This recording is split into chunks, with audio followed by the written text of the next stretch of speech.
Assalamualaikum warahmatullahi wabarakatuh. My name is Fitri Mela Laelasari, and I would like to practice puppet media in media language teaching subject. Well, happy watching. Assalamualaikum warahmatullahi wabarakatuh. Good morning, students. How are you? I hope you always in great condition. Well, today we are going to learn about kinds of text. Well, is anyone know about Malin Kundang stories? Well, the Malin Kundang stories is one of an example of narrative text. So, what is narrative text? Narrative text is a story with complication or problematic events, and it tries to find the resolution to solve the problems. An important part of narrative text is the narrative mode, the set of methods used to communicate the narrative through a process narration. And then the purpose of narrative text is to amuse or to entertain the reader with a story.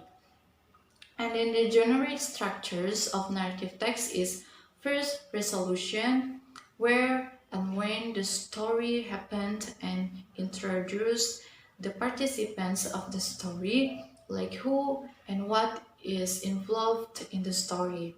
And the second is complication, tells the beginning of the problems which leads to the crisis or climax of the main participants. And then the last is resolution. The problem or the crisis is resolved either in a happy ending or in a sad ending.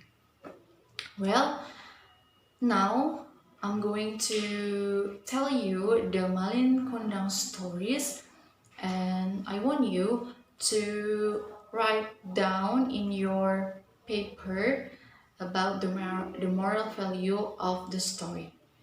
Well, listen carefully, okay?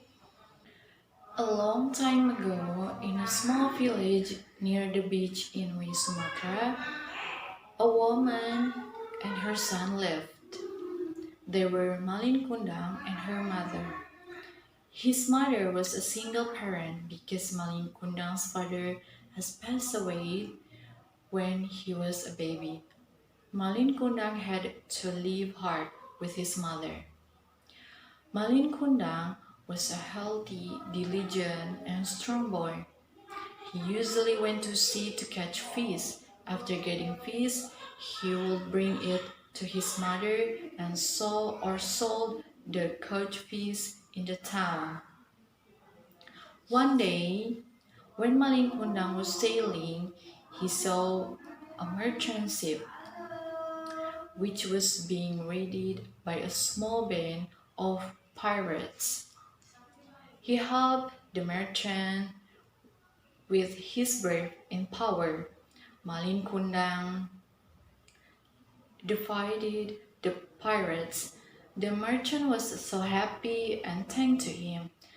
In return, the merchant asked Malin Kundang to sail with him to get a better life. Malin Kundang agreed.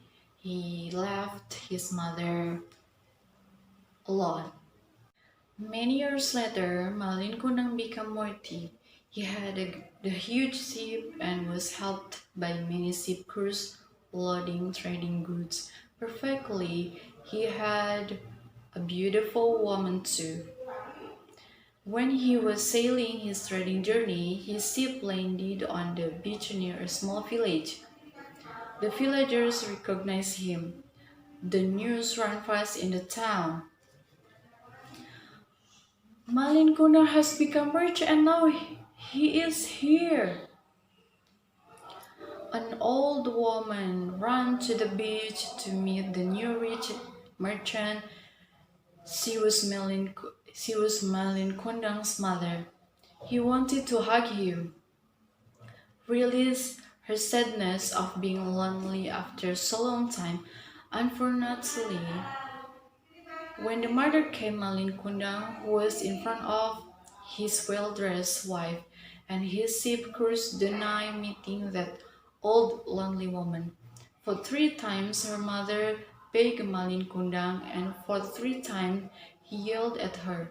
At last Malin Kundang said to her, "Enough, old woman. I have never had a mother like you, a dirty and ugly woman."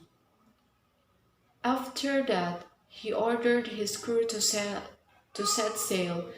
He would leave the old mother again, but in that time she was fully of both sadness and agriness.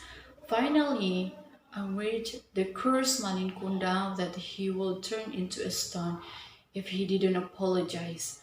Malin Kundang just laughed and really set sail. In the quiet sea, suddenly a thunderstorm came. His huge ship was wrecked, and it was too late for Malin Kundang to apologize. He was thrown by wave out of his ship. He fell on a small island. It was really too late for him to avoid his curse. Suddenly, he turned into a stone. Well, that's the story. I hope you are enjoy the story, and don't forget to write down the moral value in your paper. We can close our meeting today. Assalamualaikum warahmatullahi wabarakatuh. Well, that's all from me. Thank you. Wassalamualaikum warahmatullahi wabarakatuh.